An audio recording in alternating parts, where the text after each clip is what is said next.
Akkam jirtu dhaggeeffattoota Odaa Miidiyaan Tarsiifamu mata duree oduuwwan har'aaf qabannee dhiyaannee isin dhageessifnaa turtii keessan waliin haa ta'u. Mootummaan tarkaanfii cimaa ABO shanee irratti fudhachaa jiraachuun dhaga'ame.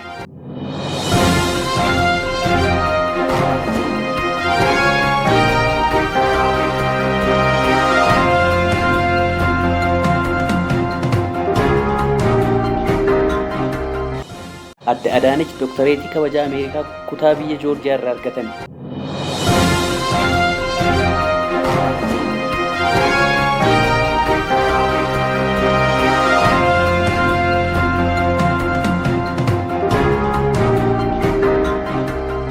Hundeeffamni raayyaa ittisa biyyaa 16ffaa kabajamaa jiraachuu ibsame. Egaa dhaggeeffattoota keenya amma immoo oduu bal'inaan isin dhageessuun darbinaa turtii keessan waliin haa ta'u.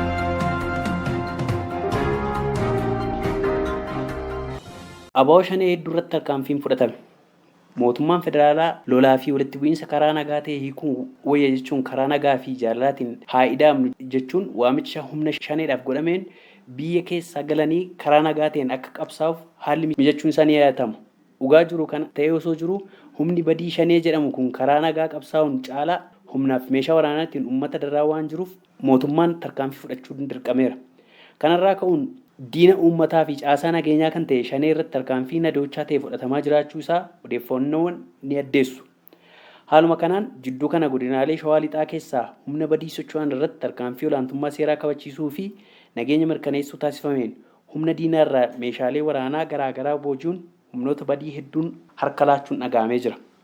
Akkasumas warreen harka laachuu didan irratti tarkaanfii hadhaawaa fudhatamuun odeeffannoon dhugaa jiru irraa hubachuun danda'ameera. Tarkaanfii kanaan ajajoonni ABO shanee galaafatamuun walqabatee waraanni bittinnaa'uun naasuu hedduun mooraa qabsoo keessatti uumamuun dhaga'amee jira. Kanumaan walqabatee hojii opereeshinii bifa ijaaramee fi qindaa'een raayyaa ittisa biyyaa godinaalee Wallaggaa keessatti olaantummaa seeraa kabachiisuu fi nageenya mirkaneessuuf tibba kana ABO shanee hedduu irratti tarkaanfiin fudhatamu ibsamee jira.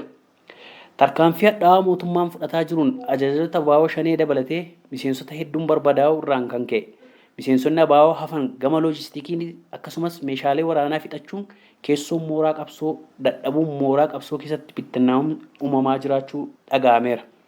Kanumaan walqabatee ABO shanee gidduutti kutaa fi gandaan wal qooduu walitti bu'iinsi waliinii isaanii gidduutti uumamuun odeeffannoon nu ga'u irraa hubachuun ni danda'ama. Keessumaa ammoo hoogganaa ABO shanee marroo fi hooggantoota isa jala jiran gidduutti qaawwaan uumamuun walitti bu'iinsa uumameen haga lubbuu wal galaafachuuf ga'amaa jiraachuun hubachuun danda'ameera. Hooggansa marroo jala ta'uun gareen ijaaraman garee Wallaggaaf garee Shawaa jechuun wal qoodiinsi cimaan uumameera. Haaluma kanaan mooraa qabsoo ABO keessatti ajjeechaa hamaa fi hidhaan hedduun naannummaaf gandummaa irratti xiyyeeffate garee Shawaa irratti yeroo hedduuf irra deddeebi'ee raawwachuun odeeffannoon nu ga'e irraa hubachuun ni danda'ama. Dabalataanis godina Booranaa Bahaa Aanaa Madda Walaabuutti shiftaa shanee nageenya booressuuf socho'an 3 hidhannoo gootuun wajjin booji'amanii jiru. Shiftaa shanee aanicha keessa qaxxaamuruun gara aanaalee ollaatti socho'an nama 3 hidhannoo kilaashii 6 boombii 1 fi kaartaa kilaashii 1 waliin to'annoo seeraa jala oolfamanii jiru. Haaluma kanaan qindoomina cimaa raayyaa ittisa biyyaa fi milishaa naannoo sanaa uummata waliin taasisuun Booranaa fi Gujii humna ABO shanee irraa bilisa gochuun socho'amaa jiraachuu dhageenya jirra. Yeroo ammaa kana Boorannii fi Gujiin mandhee shiftaa osoo hin taane lafa misoomni jabaan itti gaggeeffamu ni goona jechuun uummanniif dhimmi nageenya naannichaa walii galanii hojjechaa jiraachuun ibsamee jira.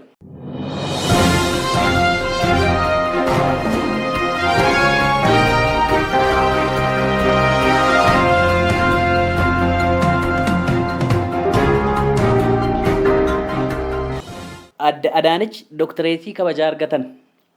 Kantiibaan magaalaa Finfinnee Adde Adaanech Abeebeen Ameerikaa Tiriinitii Intarnaashinaal Ambaasaaddara Yuunivarsiitii irraa Dooktareetii kabajaa argataniiru.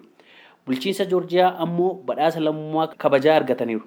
Kantiibaa Adaanech fayyadamummaa uummataaf nageenyaa gumaacha olaanaa taasisaniin ga'umsa hooggantummaa cimaa agarsiisaniif hooggantoota sadarkaa addunyaa irratti argamaniif fakkeenyaa fi kaka'umsa kan uumuu ta'uun yuunivarsiiticharraa dooktareetiin kabajaa kennamuu fi chaanselar yuunivarsiitichaa Dooktar Ziikiin Maaher ibsaniiru.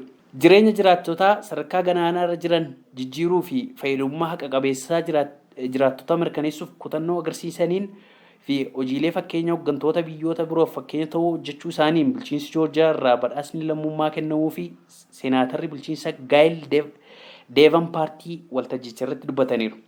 Adde Adaanech waltajjicha irratti haasawaa taasisaniinis milkaa'ina kanaaf qaamolee gumaacha taasisan hundaa galateeffachuu ragaa waajjira kantiibaa magaalaa Finfinnee irraa argame ni mul'isa.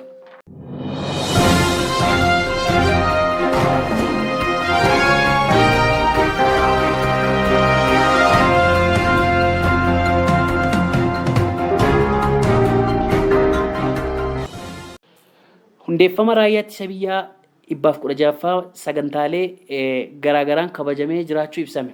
Kaayyoon guyyichaa gootota biyya isaanii diinarraa ittisuuf wareegaman yaadachuu, waadaa isaanii eeguun dhaloota itti aanuuf ceesuu kan waadaa itti galamu ta'uu ibsameera. Akka naannawaa fi Afriikaatti qaamni akka raayyaa ittisa biyyaa Itoophiyaa qormaata cimaa mudatu injifachuun har'a ga'e kan hin jirre ta'uu kaasuun yeroo ammas yoomiyyuu caalaa cimaa fi ga'umsa amsiisaa irratti kan argamu ta'uu eeruun ragaa raayyaa ittisa biyyaa argame ni mul'isa. Guyyaan raayyaa ittisa biyyaa wayita kabajamu uummanni beekamtiif kabaja akka kennu, miseensonni raayyaa ittisa biyyaa ammoo biyyaa fi nageenya uummataaf wareegama kaffaluuf guyyaa waadaa isaanii haaromsanidha jedhameera. Guyyichi qophiilee garaagaraan sadarkaa dhaabbataatti kabajamaa jiraachuu ibsuun akka biyyaatti Onkololeessa 15 bara 2016 uummata waliin kan kabajamu ta'uu beekameera. Jala bultii kabaja guyyaa raayyaa ittisa biyyaa kana sababeeffachuun namoota dhuunfaa ogummaa isaanii raayyaa ittisa biyyaaf tumsa taasisaniif beekamtiin kennameera.